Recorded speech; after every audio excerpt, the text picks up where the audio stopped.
भगवान की है आरती, पापियों को पाप से है तारती। भागवत भगवान की है आरती, पापियों को पाप से है तारती। ये अमर ग्रंथ, ये मुक्ति पंथ, ये पंचम वेद निराला, नव ज्योति जगाने वाला। ये अमर ग्रंथ, ये मुक्ति पंथ, ये पंचम वेद निराला, नव ज्योति जगाने वाला। हरि नाम यही हरि धाम यही, हरि नाम यही, हरि नाम यही। प्रभु महिमा की है आरती, जय हो। पापियों को पाप से है तारती। भागवत भगवान की है आरती, पापियों को पाप से है तारती। ये शांति गीत पावन पुनीत, पापों को मिटाने वाला, हरि दर्श कराने वाला। शांति गीत पावन पुनीत, पापों को मिटाने वाला, हरि दर्श कराने वाला। ये सुख करनी ये दुख हरनी, ये सुख करनी, ये दुख हरनी। श्री मधुसूदन की आरती, हरि बोल। पापियों को पाप से है तारती। भागवत भगवान की है आरती, पापियों को पाप से है तारती। ये मधुर बोल जगवंत खोल, सतमार्ग बताने वाला, बिगड़ी को बनाने वाला। ये मधुर बोल जगपंथ खोल, सतमार्ग बताने वाला, बिगड़ी को बनाने वाला। श्री राम यही घनश्याम यही, श्री राम यही, घनश्याम यही। प्रभु महिमा की है आरती, हरि बोल। पापियों को पाप से है तारती। भागवत भगवान की है आरती, पापियों को पाप से है तारती। कर्पूर गौरम करुणावतारम, संसार सारम भुजगेन्द्रहारम, सदा वसन्तं हृदयारविन्दे भवं भवानी शरणं नमामि। कथा श्रवण करने के लिए भी एक पवित्र स्थान होना चाहिए। वो स्थान कैसा हो? वो स्थान एकांत हो, जहाँ पर किसी प्रकार की कोई बाधा ना हो, कि मेरा मन एकाग्रचित होकर उस कथा को ही श्रवण करें, वक्ता और श्रोता दोनों को भी आराम रहे और कथा को ही श्रवण करें। तो ऋषिगण विचार करते करते ब्रह्मा जी के पास जाते हैं। ब्रह्मा जी से कहते हैं, मुझे ऐसी कथा श्रवण करनी है दीर्घ आयु तक, लंबे समय तक। अब लंबे समय कथा सुनने के लिए लंबी आयु भी होनी चाहिए। ऋषि कुमारों ने जब देखा कि नारद जी के मुखमंडल पर इतनी समस्याएं की लकीरें हैं, एक चीज और है महाराज, मनुष्य का फेस ही सब कुछ बता देता है। अगर वो खुश रहता है तब भी फेस पे आ जाता है, और दुखी रहता है तब भी फेस पे दिखता है, उसकी समस्याएं भी दिखती हैं। और फिर संत तो वैसे भी जानते हैं। सनत कुमारों ने कहा, देवर्षि नारद, जब आप जैसे संत इतना परेशान रहेंगे तो इस पृथ्वी पे जो मनुष्य हैं वो कहाँ जाएंगे? जिस दिन संत परेशान रह जाएंगे, महात्मा परेशान हो जाएंगे, उस दिन बताओ मनुष्य का क्या हाल होगा। तो नारद जी बहुत परेशान रहते हैं और संत कुमारों से कहते हैं, अहम तो पृथ्वीम यातो ज्ञाता सर्वोत्तमामपि पुष्करम चा प्रयागम चा काशीम गोदावरी। मैं तो पृथ्वी पर मन को शांत करने के लिए आया था, भजन करने आया था, कीर्तन करने आया था। और यहाँ तो मुझे चारों तरफ अशांति ही अशांति दिखाई पड़ रही है। पृथ्वी पर मैंने चारों तरफ भ्रमण किया, पुष्कर, प्रयाग, काशीराज, बनारस, हरिद्वार, हर जगह गया, लेकिन मुझे कहीं शांति नहीं मिली। हनुमान जी महाराज की राधे राधे गोविंद, हाँ राधे राधे गोविंद, गोविंद राधे, हो राधे राधे गोविंद, गोविंद राधे, राधे राधे गोविंद।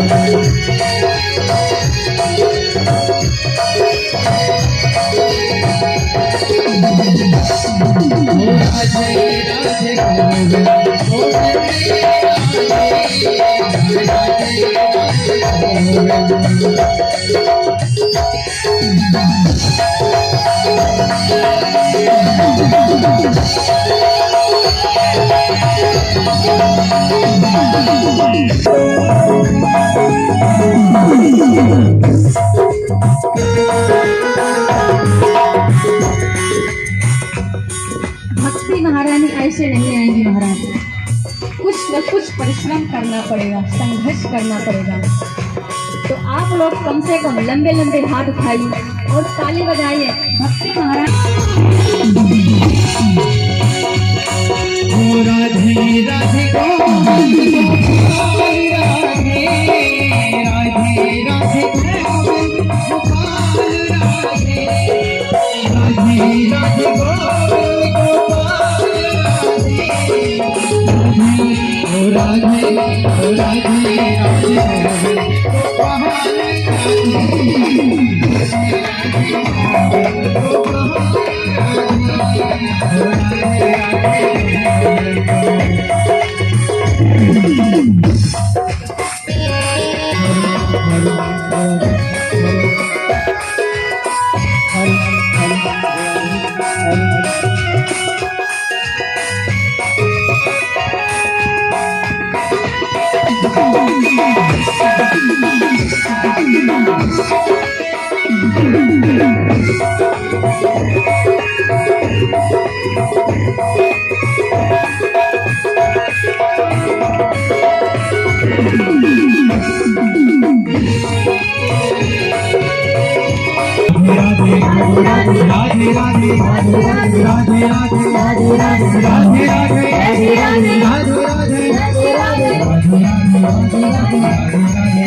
वृंदावन बिहारी लाल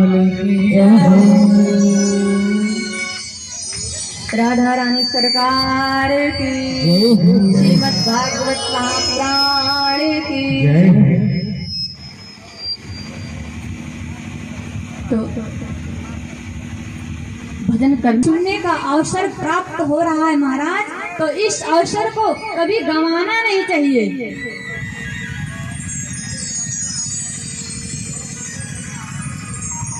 लेकिन अगर पड़ोसी में कहीं शादी विवाह रहेगा तो पड़ोसी इनवाइट भी नहीं किया तो क्या हुआ, डीजे की आवाज कान में गूंजी नहीं कि वो अपने छत पर ही डांस कर लेती है। और यहाँ कथा हो रही है तो इसके लिए कुछ लोग तो ये कहेंगे मुझे तो बुलाया ही नहीं गया, मुझे तो बुलाया ही नहीं गया। कथा सुनने के लिए इंतजार करते हैं और डीजे बजने के लिए कहना भी नहीं पड़ता।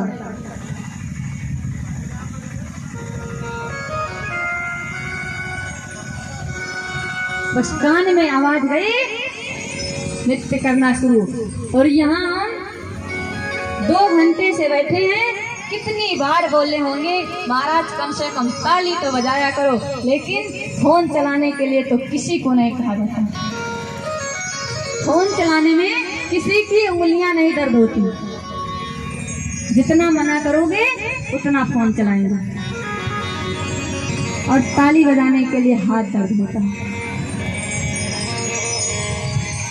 हम तो ये समझते थे कि कहुआ यहाँ समझदार है, एक बार कहने पर समझ जाएंगे, लेकिन हम बार बार यही बोल रहे हैं फिर भी नहीं सुन रहे। कहुआ में जो माताएं बहनें और जो दादा दादी जी सो रहे हो वो चारपाई पे उठ के बैठ जाएं। बोलो जय श्री कृष्ण।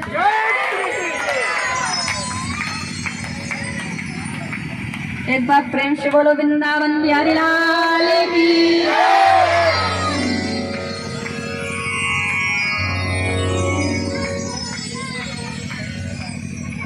तो फिर भागवत ये नहीं कि मेरा ही कल्याण करेगी, भागवत ऐसी ग्रंथ है यह तो भूत पिशाच प्रेतों का भी कल्याण करती है, मोक्ष को दिलाती है, मोक्ष को प्राप्त करती है। तो हम तो इंसान हैं।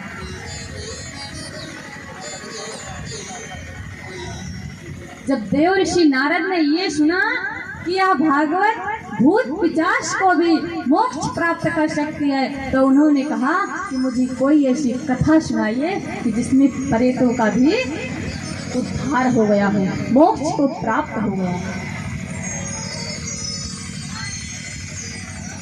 तो व्यास जी महाराज कथा सुनाते हैं। तो कथा है आत्मदेव। तो पुत्र के लिए वन को चले गए आत्महत्या करने के लिए,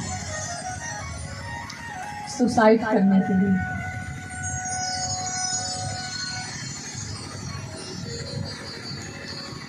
वन में गए। अब वो मार्ग में ये विचार कर रहे हैं मैं कैसे मरूं, फांसी लगाकर मरूं या तालाब में कूद कर मरूं, नदी में कूद कर मरूं या सर पटक कर मरूं तो कैसे मरूं।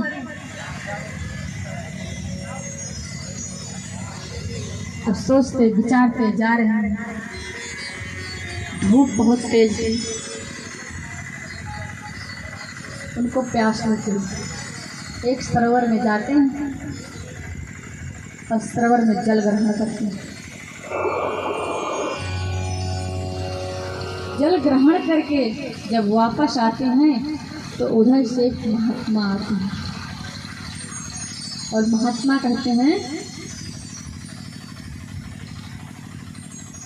कि तुम्हारे मुखमंडल पर ये चिंता की रेखाएं कैसे थी। तब आत्मदेव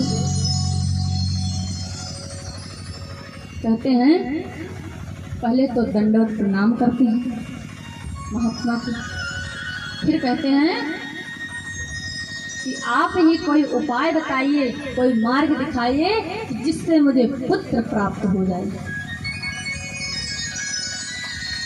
और जो चीज किस्मत में नहीं है महाराज, उसको हम कितना भी प्रयास कर लें वो मुझे नहीं मिल सकता। अगर मेरी किस्मत में है तो दौड़ते दौड़ते मेरे पास आ जाएगी, और अगर नहीं है तो हम कितना भी क्यों ना प्रयास कर लें मेरे पास भी रहकर भी मुझसे दूर हो जाएगी।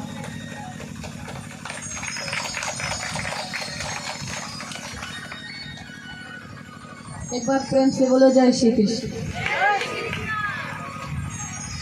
ऐसे नहीं सभी लोग, वो पीछे जो हमारे कुछ युवा भाइयां बैठे हैं कम से कम वो तो तेजी आवाज से बोल ही सकते हैं, और यहाँ तो सब खा के भी आए होंगे। ये भी नहीं है कि भूख लगी होगी, तो आवाज तेज से निकालिए। एक बार प्रेम से बोलिए जय श्री कृष्ण। राधे राधे।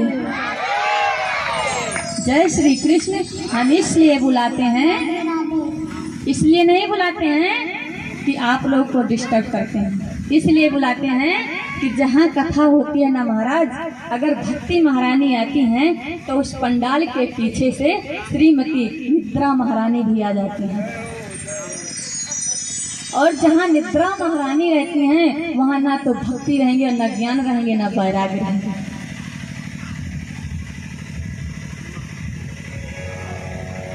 तो इसीलिए निद्रा महारानी को दूर करने के लिए मुझे यहाँ से दिखता है कि आप लोग के पास निद्रा महारानी आने वाली हैं, इसीलिए हम उनको इस पंडाल के बाहर से ही दूर कर देते हैं, इसके अंदर ना आए। क्योंकि आप लोग अच्छे से कथा श्रवण करें, जिस कार्य के लिए जाएं उसी कार्य को करना चाहिए। अब अगर हम यहाँ कथा श्रवण करने आए हैं तो श्रीमती निद्रा महारानी आ गई तो मेरे कथा में तो विघ्न पड़ जाएगी। तो इसीलिए जब हम बोला करें जय श्री कृष्ण तो आप लोग तेजी आवाज में बोला करें। एक बार फिर से बोलो प्रेम से, जय श्री कृष्ण।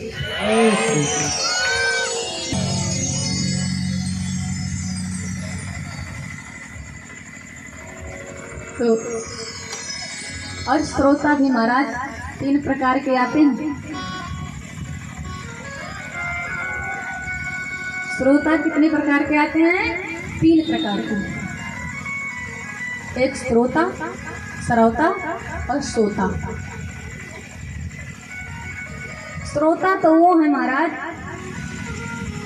कि जो एकाग्रचित्त होकर कथा को श्रवण करें, अपने मन को एकाग्रचित्त करें, अपने मन को एक स्थान पर रखें और कथा श्रवण करें, उसे श्रोता। तो श्रोता तो उसे कहते हैं महाराज जिसके मुख वो सुपारी काटने वाला जो श्रोता नहीं होता उसकी तरह चलता ही नहीं, उसको कहते हैं श्रोता। मुख कैसे चलता है?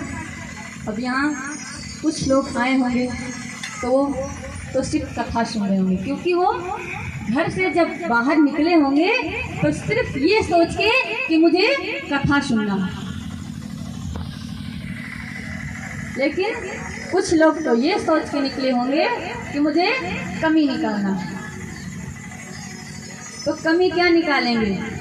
आएंगे पंडाल में बैठेंगे, थोड़ी देर बैठेंगे, पड़ोसी से कहेंगे पंडाल तो ठीक है लेकिन थोड़ा छोटा है, वैसे पंडाल में लाइट नहीं सही है, पंडाल में पंखे नहीं हैं, व्यास जी तो सही हैं लेकिन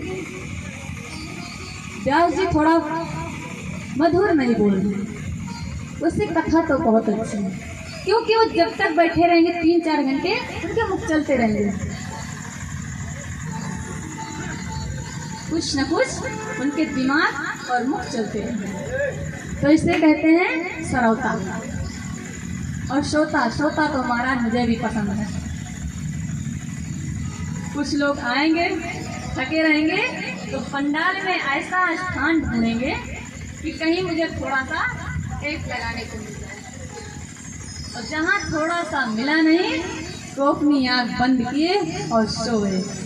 जब कथा पूरी हुई, व्यास जी जब बोले वृंदावन बिहारी लाल की, सब श्रोता उठते हैं तो कहते हैं वाह व्यास जी तो बहुत अच्छे थे, कथा में आनंद आ गया।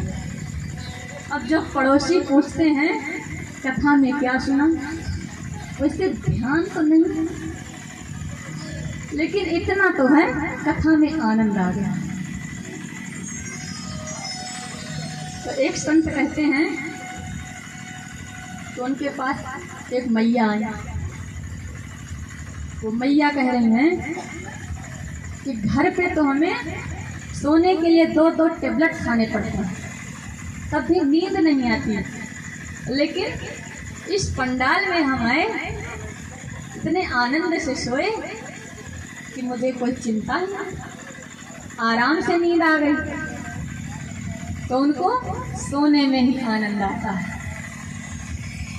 3 प्रकार के श्रोता होते हैं। तो अब आप लोग समझ जाइए कि हम किस क्वालिटी के हैं, किस कैटेगरी में हैं। श्रोता या श्रोता या सोता। वैसे यहाँ पे तो मुझे सोता तो कोई नहीं दिखा। सब लोग अच्छे से कथा को श्रवण करें, क्योंकि ये कथा सबके भाग्य में नहीं होती।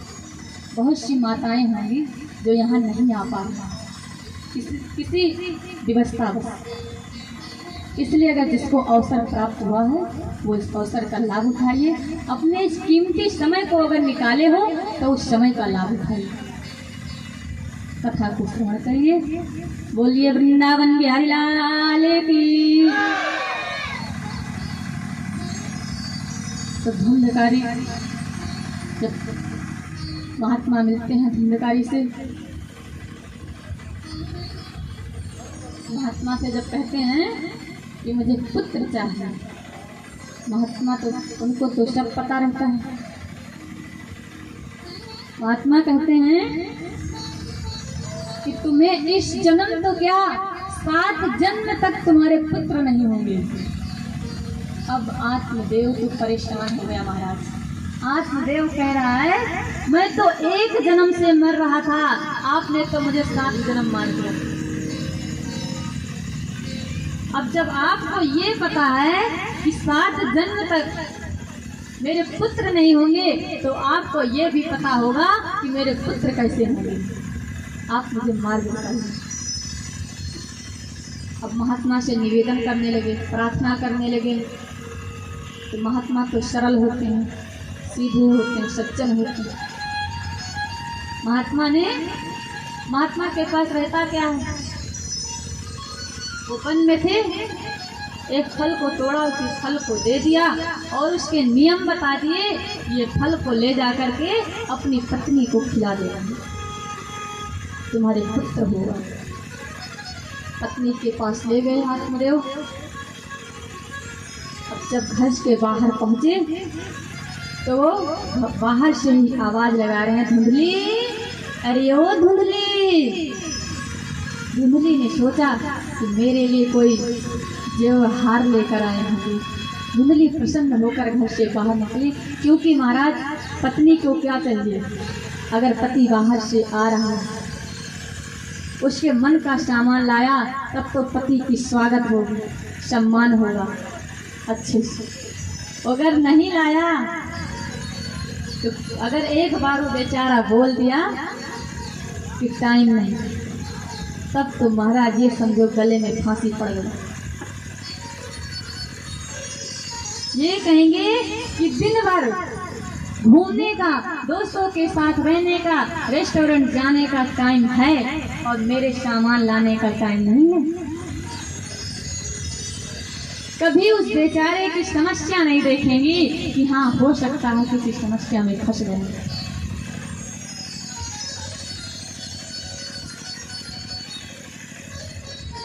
और यहाँ धुंधकारी तो फल लेकर आई हैं, और धुंधली क्या सोच कर निकली है? वहाँ प्रसन्न होकर निकली, हाथ में एक फल देखा, धुंधली के मुख तो छोटे हो गए और वो कह रही हैं, बस इसी फल के लिए मुझे पुकारा। वो कहाँ गया भानु? वो जितने धर्मात्मा है, जितने धार्मिक है, उसका अपोजिट धुंधली।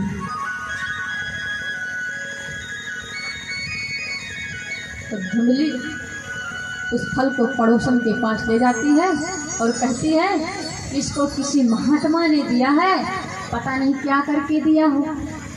तो नहीं, अगर सही भी है तो मैं तो इस फल को नहीं खाती, क्योंकि इस फल को खाने से मेरे पुत्र होंगे। 9 महीने कौन गर्भ में रखेगा? इतने कष्ट कौन झेलेगा? अगर अचानक मेरे घर में आग लग गई तो हम कैसे भागेंगे? जब पड़ोसन समझा रही है तो। अगर मेरे घर में चोर घुस गए तो हम कैसे पकड़ेंगे? ये फल मुझे नहीं खाना। तब उनकी छोटी बहन आती है। छोटी बहन गरीब रहती है। अब छोटी बहन से भी धुंधली बताती है, छोटी बहन कहती है ठीक है, तू फल मत खा, मैं गर्भवती हूँ, मैं अपना पुत्र तुम्हें दे दूंगी और तुम आत्मदेव से कह देना मैंने फल खा लिया, ये उसी का पुत्र है और तुम्हें कष्ट भी नहीं होंगे और मुझे थोड़ी सी धन संपत्ति दे देना, मैं उनको समझा दूंगी। मान गई। अब महात्मा की परीक्षा लेने के लिए महाराज कोई गुरु और संत की परीक्षा लेता है तो उसका परिणाम क्या होता है ये तो आप लोग जानते होंगे। तो कभी भी भूल कर भी अपने गुरु और महात्मा की परीक्षा मत लेना, संत महात्मा की परीक्षा कभी मत लेना। वो दोनों महात्मा की परीक्षा लेने के लिए फल को गाय को खिला दिया। धुंधली की बहन बोली कि गाय भी तो बांझ है, फल गाय को खिला दो, देखते हैं पुत्र होता है तुम्हें। अब इधर उनके बहन को पुत्र हुआ और वो लाकर धुंधली को दे दी। धुंधली ने पूरे नगर में घोषणा कर दी कि मेरे पुत्र हुआ, आत्मदेव प्रसन्न हो गया, आत्मदेव धन संपत्ति बांटने लगा, यज्ञ करने लगे, हवन करने लगे और पूरे नगर में अपनी प्रसन्नता को बिखेरने लगे। उनको क्या पता कि मेरी पत्नी मेरे साथ क्या कर रही है।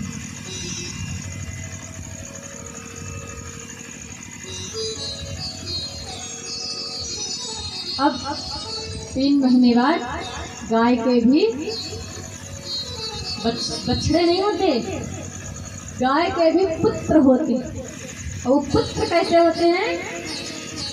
पूरी शरीर तो मनुष्य की रहती है लेकिन कान उसके गौ के रहते हैं, लंबे लंबे। जब नामकरण होता है तो आत्मदेव सोचते हैं कि मैं अपने पुत्र का नाम, उनका नाम रहता है आत्मदेव, तो वो कहते हैं मैं अपने पुत्र का नाम रखूंगा परम आत्मदेव। लेकिन फिर धुंधली बोलती है 9 महीने कष्ट मैंने झेला। देखो महाराज, जो काम नहीं करता, जो गलत करता है वही अपनी सफाई देता है और जो नहीं करता वही दिखाना चाहता कि हम करते हैं। जो पेड़ में, जिस पेड़ में फल आ जाते हैं महाराज, वो पेड़ झुक जाता है और जिस पेड़ में फल नहीं रहते वो झुकता नहीं।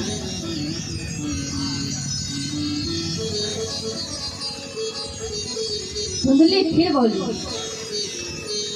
9 महीने कष्ट हमने झेले, जन्म मैंने दिया तो मेरे पुत्र का नाम मेरे नाम से होगा।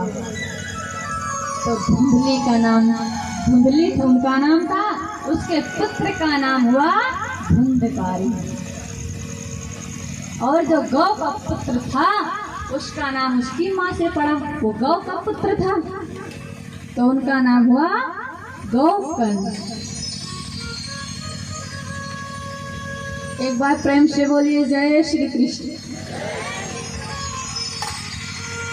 तो गौकर्ण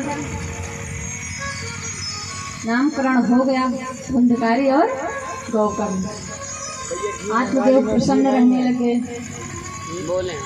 क्योंकि बड़े बुजुर्ग जब हो जाते हैं, जब उनको भक्ति करना चाहिए, सत्संग करना चाहिए, कीर्तन करना चाहिए, अपने कर्तव्य से पूरा हो जाते हैं, फिर भी उनकी क्या इच्छा रहती है कि अब मेरे पुत्र को भी एक पुत्र हो जाए तब मैं भजन करना शुरू करूं, मेरे नाती हो जाए।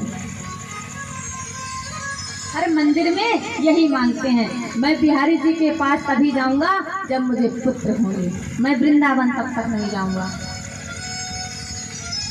कभी ये नहीं कहते कि हे ठाकुर जी, हे श्री बाके बिहारी, मेरे ऊपर भी कृपा करिए, मैं भी वृंदावन आऊं और श्री बाके बिहारी का दर्शन करूं, श्री राधा रानी का दर्शन करूं, क्योंकि वो तो मेरे ठाकुर जी का घर है।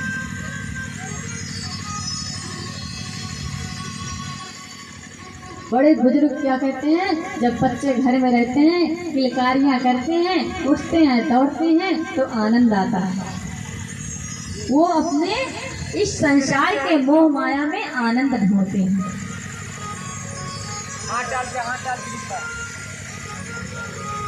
और इसीलिए पता नहीं कितने जन्म लेने पड़ते हैं, फिर भी उनको आनंद नहीं मिलता है। और जो एक बार मेरे ठाकुर जी के चरणों में आ जाता है, मेरे बाकी बिहारी के चरणों में आ जाता है, उसको फिर पुनर्जन्म ही नहीं लेना पड़ता और उसको कभी आनंद नहीं ढूंढना पड़ता, उसको सारे आनंद मिल जाते हैं।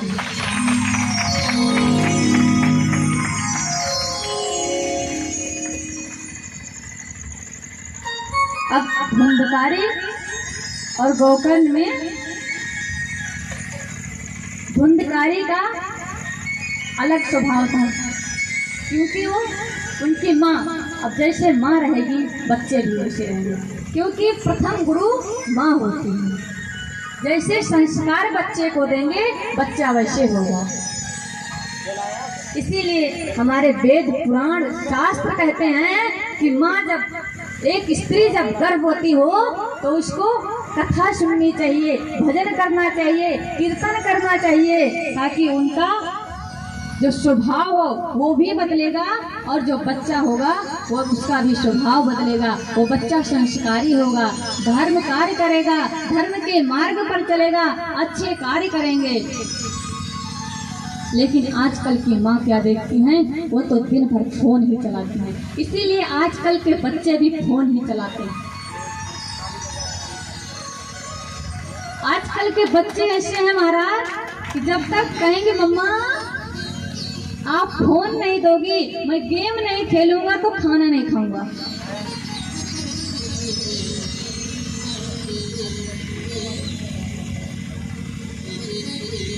तो बच्चे क्यों फोन चलाते हैं? क्योंकि उनकी माँ परमानेंट फोन चलाती है।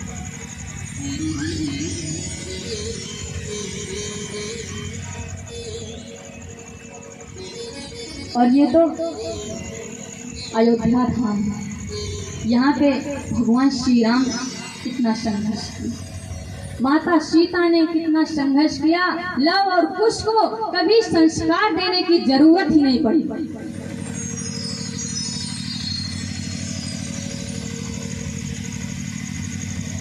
ये नहीं जरूरी होता कि अगर पूरे परिवार में रहेगा बच्चा तभी संस्कारी होगा। एक माँ अगर चाहे तो अपने बच्चे को तो धुंधली जैसे थी वैसे धुंधकारी था। और गोकर्ण गौ का पुत्र है, गौ मेरी माँ है। गोकर्ण धर्म के कार्यों पे चलते हैं, मेरे ठाकुर जी के चरणों में रहते हैं, उनकी सेवा करते हैं, उनका सत्संग करते हैं, कीर्तन करते हैं। और धुंधकारी तो बचपन से ही कहीं बच्चों को मारता है, कहीं गाय को मारता है, कहीं कुछ करता है, कहीं पड़ोसन के यहाँ के सामान को तालाब में फेंक देगा। देखो सब कहते हैं कि बच्चा है, शरारत कर रहा है, लेकिन आज छोटी शरारत है, कल वही बड़ी हो जाएगी। हमें छोटी सी छोटी गलतियों पर ध्यान देना चाहिए। जिस प्रकार से एक छोटी सी चींटी बड़े से हाथी को परेशान कर देती है, उसी प्रकार से एक छोटी सी गलती हमारे भविष्य को बर्बाद कर देती है।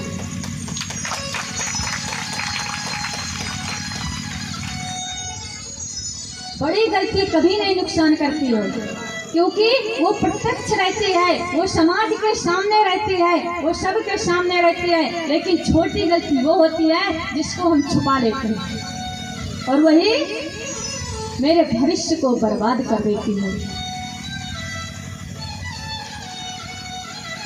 धुंधली ने आज जो गलती की है उसका परिणाम देखो क्या होता है महाराज। गोकर्ण बड़ा होता है, वो तो वन चला जाता है, तप करता है, तपस्या करता है, क्योंकि उसे संसार से मतलब नहीं है, वो तो गौ का पुत्र है। और धुंधकारी बड़ा होता है तो ताश खेलना शुरू करता है महाराज। मैंने यहाँ भी बहुत जगह पर देखा है, अभी भी इस कहुआ में भी कुछ लोग ताश खेलते हैं। अब जो खेलता होगा वो तो समझ ही जाएगा।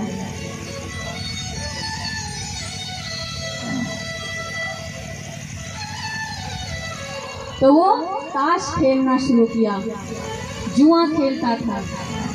अब जिसको खेल में लत लग जाती है महाराज, एक बार जीतेगा फिर हारेगा, हारेगा जीतेगा, उसके बाद ऐसे कोई अपने संग में नहीं रखता महाराज।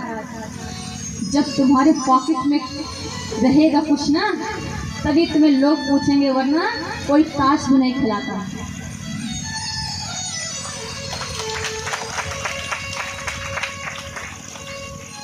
इसीलिए ये मत कहो कि मुझे ताश खेलने के लिए पैसे देने पड़े, मुझे ताश वाले जैसे दोस्त मिले, मुझे ऐसे दोस्त की नहीं जरूरत, मुझे ऐसे दोस्त के साथ नहीं रहना, मैं अकेला रहना पसंद करूंगा। लेकिन मुझे गोविंद के चरणों में रहना है, मुझे गोविंद का सेवा करना है और इन्हीं के संग रहना है।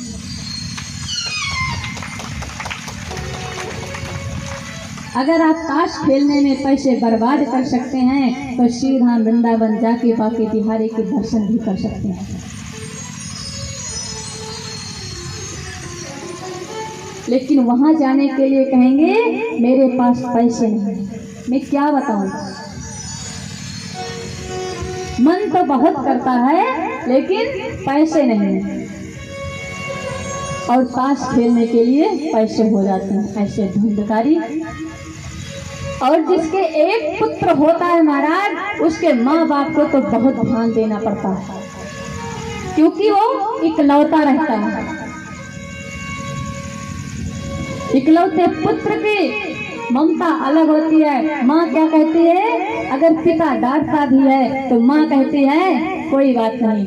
अगर पिताजी ने मना किया कि आज इसे घर से बाहर नहीं निकलना है, तो माता जी क्या करती हैं, बेटा इधर से मत निकलो, इधर से चले जाओ। पुत्र कैसा भी करे लेकिन माँ पूरा साथ देती है। माँ ये नहीं सोचती कि अपनी ममता के आंचल में रखकर उसकी भविष्य बर्बाद कर रही हैं, उसका जीवन बर्बाद कर रही हैं। सिर्फ किसे, अपने ममता के आंचल में रखकर।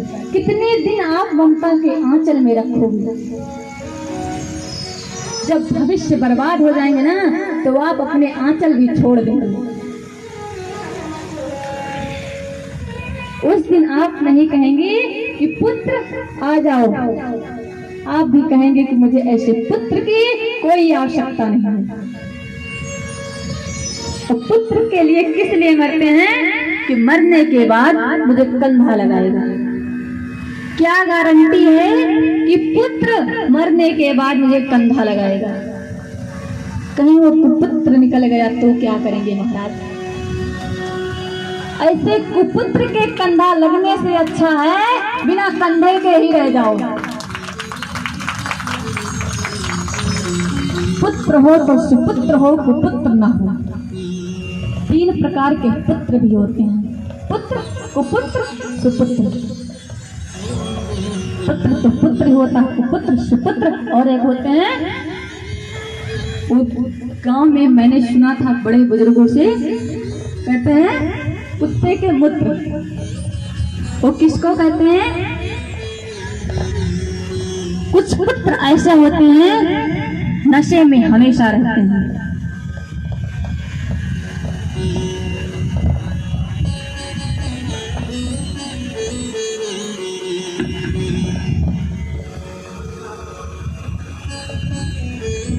कोई बात नहीं, कल से नहीं करेगा। उसके गलतियों पर पानी फेर देते हैं और पड़ोसी को भी नहीं पता चलता।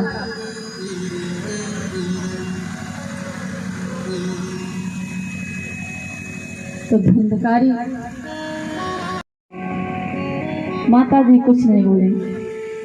अब आते हैं बाहर से, माता जी कहाँ गई चाबी?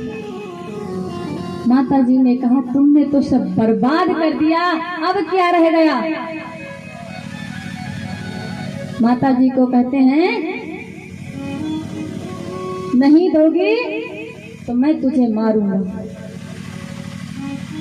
अब धुंधली को भी इतनी गलानी हुई कि वो रात्रि में रुदन कर रही थी और रुदन करते करते विचार करने लगी, ऐसे जीने से तो अच्छा है कि मृत्यु आ जाए।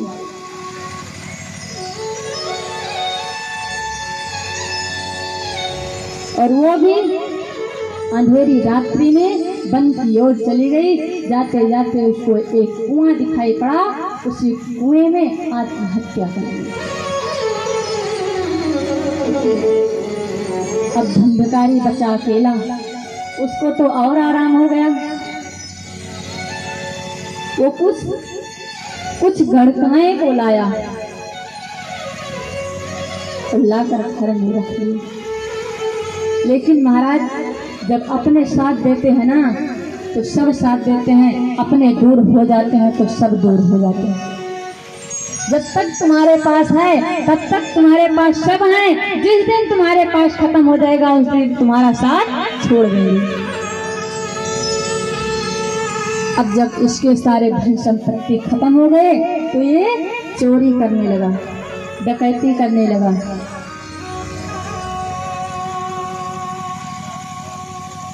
राजा के यहाँ चोरी किए। गड़काई ने कहा ये तो खुद तो मारा ही जाएगा, मुझे भी मरवाएगा। और माँ का आशीर्वाद और शराब दोनों लगता है महाराज। जितने माँ की ममता होती है वो तो कुछ नहीं कहेगी, लेकिन उनके हृदय से निकलते। माँ ने कहा था कि जाओ पुत्र, तुम मुझे मारने के लिए कहा था और तेरे मुंह में जलते हुए अंगारे करेंगे। आज वही गड़काएं जलते हुए अंगारे को लाती हैं। धुंधकारी तो नशे में रहता है, चल भी नहीं पाता। उसके मुख में डाल देती हैं और उसको मार देते हैं, उसकी गोविंदाई नमो नमा कर देती हैं।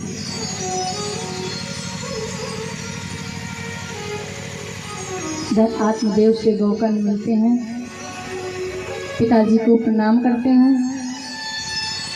जो उपदेश महात्मा ने आत्मदेव को दिया था वही उपदेश गोकर्ण पिताजी को देते हैं। आज उस दिन तो आत्मदेव को नहीं समझ में आया था, लेकिन आज पुत्र की सारी बातें समझ में आ गई।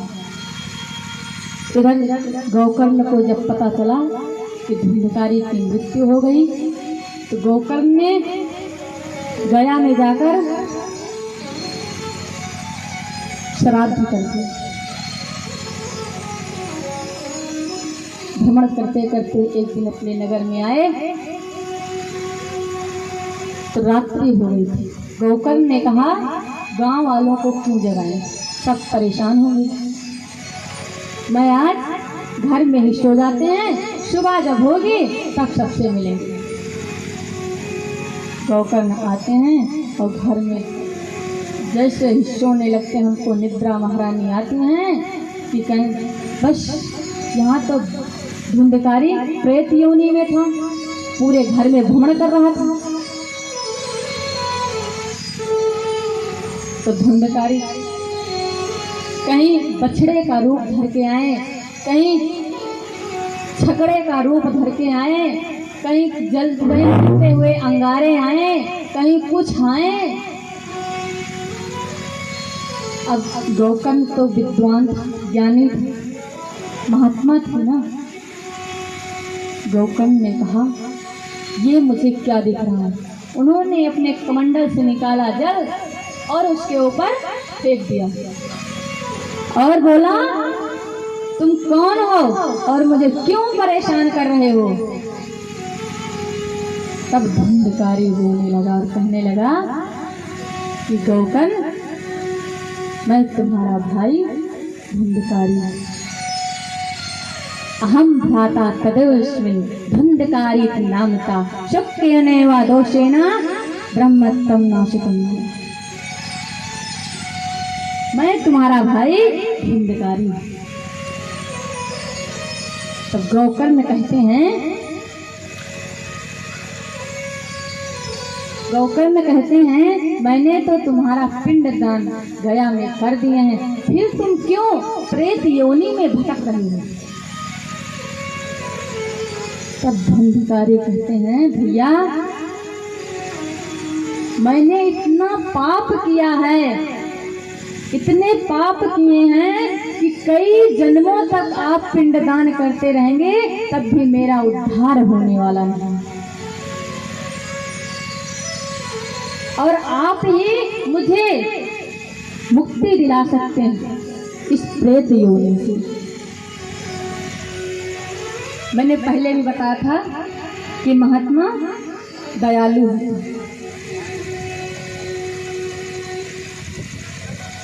गोकर्ण ने कहा ठीक है, अभी तुम अपने स्थान पे जाओ और सुबह होगी तो मैं गांव वालों से भी विचार करता हूँ। सुबह हुई, गांव वालों से विचार किए, विद्वानों से विचार किए, पंडितों के पास गए, महात्मा के पास गए, किसी ने कोई मार्ग नहीं बताया।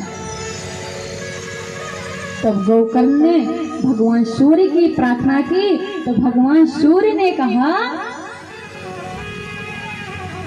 कि श्रीमद्भागवत कथा श्रवण कराओ, इससे तुम्हारे भाई की मुक्ति हो जाएगी।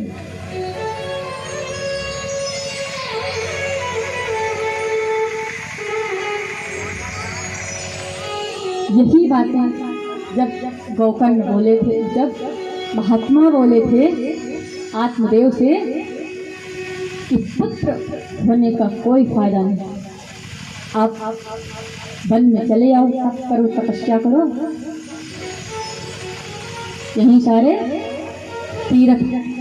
तब उन्होंने कहा था कि आप बाबा बैरागी क्या जानो पुत्र क्या होते हैं, जब घर में किलकारियां होती हैं उसका आनंद ही कुछ अलग होता है। तो आज पुत्र की बात आ गए तो आए देखें कैसे मानते हैं। मान मेरा कहना नहीं तो पछताएगा, मिट्टी का खिलौना मिट्टी में मिल जाएगा।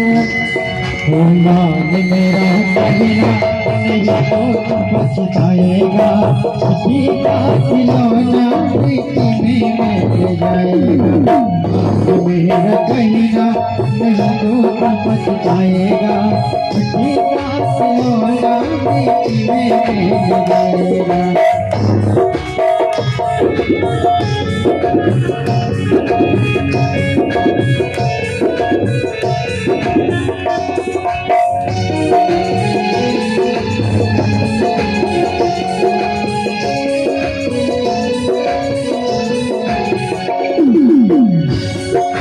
बेटा क्या कहता है,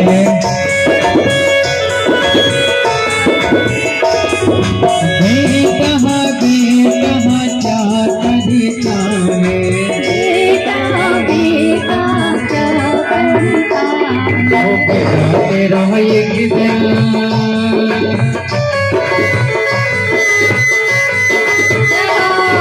बेटा तेरा पड़ोसी बन जाएगा, मिट्टी का खिलौना मिट्टी में जाएगा, मिट्टी का खिलौना मिट्टी में जाएगा। मेरा कहना नहीं तो पछताएगा, मेरा कहना नहीं तो पछताएगा, मिट्टी का खिलौना मिट्टी में जाएगा।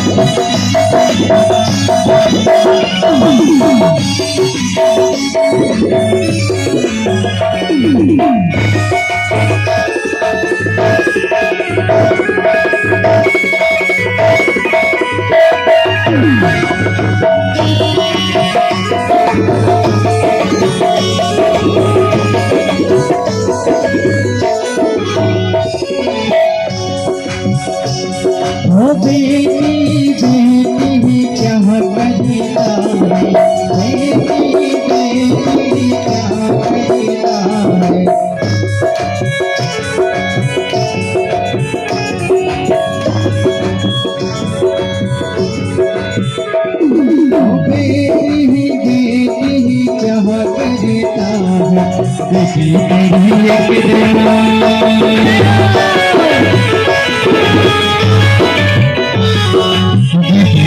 भी एक दिन एक दिन जब वही जाएगा उसी का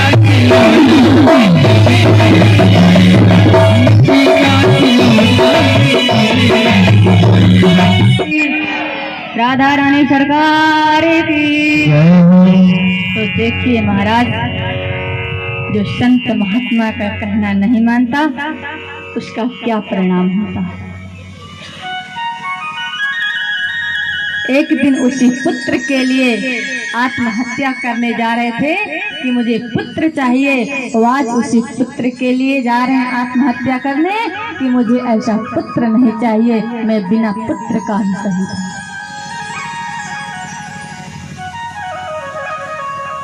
गोकर्ण से सूर्य भगवान कहते हैं श्रीमद् भागवत कथा श्रवण कराओ, तुम्हारे भाई की मुक्ति हो जाएगी। गोकर्ण ज्ञानी था, विद्वान था, वह आया और पंडाल तैयार किया और स्वयं व्यास जी बनकर बैठ गए और गांव वालों को कथा सुनाई। अब वो प्रेत योनि में है, तो प्रेत तो ऐसे कथा सुन नहीं सकता, क्योंकि वो एक स्थान पे नहीं रुक सकता, वो तो धूल में रहते हैं। तो उनके लिए एक 7 गांठ की बांस लगाए, हरे बांस जो होते हैं 7 गांठ। अब प्रथम दिन की कथा प्रारंभ हुई। जब कथा पूर्ण हुई तो प्रथम जो गांठ थी वो फट गई। दूसरे दिन की कथा हुई, दूसरी गांठ फट गई, फिर तीसरी फटी। ऐसे करते करते 7वें दिन 7वीं गांठ फटी और उस गांठ से एक ऐसा दिव्य रथ निकला। उस रथ में भगवान श्री हरि साक्षात धुंधकारी को लेने आए।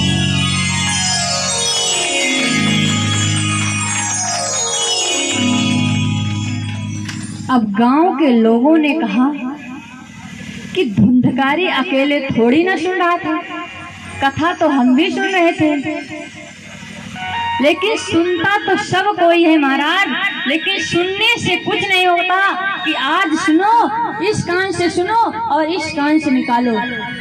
यहाँ सुन के जाओगे और जाते जाते घर जाते जाते सब भूल जाओगे। इसे सुनना नहीं करते, सुनने के बाद उसे अमल करो, अपने ऊपर कुछ उतारो, उसे कहते हैं कथा श्रवण किया। और सुनता कौन है, मंदिर में जाता कौन है, श्री हरि के चरणों में रहता कौन है, मेरे गोविंद के पास कौन आता है। जिसके पास कष्ट होते हैं, जिसके दुख होते हैं, वही उनके पास आता है। जिसके पास सब कुछ रहता है महाराज, उनके पास तो टाइम ही नहीं रहती, आएंगे कहाँ से।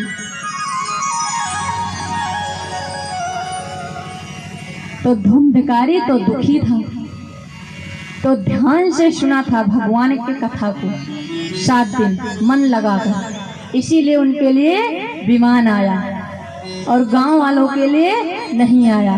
फिर गांव वालों ने कहा कि आप फिर से कथा श्रवण कराइए, हम भी उतने ही ध्यान से सुनेंगे, मन से सुनेंगे जैसे धुंधकारी सुन रहा था। मेरे लिए भी विमान आई। गोकर्ण ने फिर कथा प्रारंभ की, कथा श्रवण कराई, गांव वालों के लिए भी विमान आया और उनका भी कल्याण हो गया। बोलिए श्रीमद् भागवत महापुराण की, वृंदावन बिहारी लाल की, राधा रानी सरकार की, शंकर भगवान की, हनुमान जी महाराज की, श्री सीता रामचंद्र भगवान की, अयोध्या धाम की, वृंदावन धाम की। एक बार सभी लोग प्रेम से बोलो जय श्री राधे, जय जय श्री राधे, जय जय श्री राधे श्याम। आज हम अपनी वाणियों को यहीं विराम देते हैं।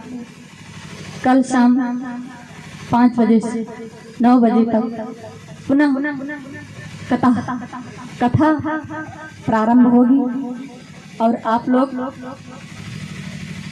कथा श्रवण करने आना, भजनों का आनंद लेना, कथा का आनंद लेना। यह कथा हमने आप लोगों को बताई, सबके भाग्य में नहीं होता, आप लोगों के भाग्य में है, तो आप लोग इसका लाभ उठाइए और आनंद लीजिए। इसी तरह हम आज तो एक दिन निकल गया, अब शेष 6 दिन बचे। 6 दिन आप लोगों को कथा श्रवण कराएंगे। आज तो सिर्फ महात्मा ही था, कल से तो कई कथाएं चलेंगी, नई नई कथाएं होंगी। भगवान का जन्म होगा, उनका विवाह होगा, कई राक्षसों का उद्धार होगा।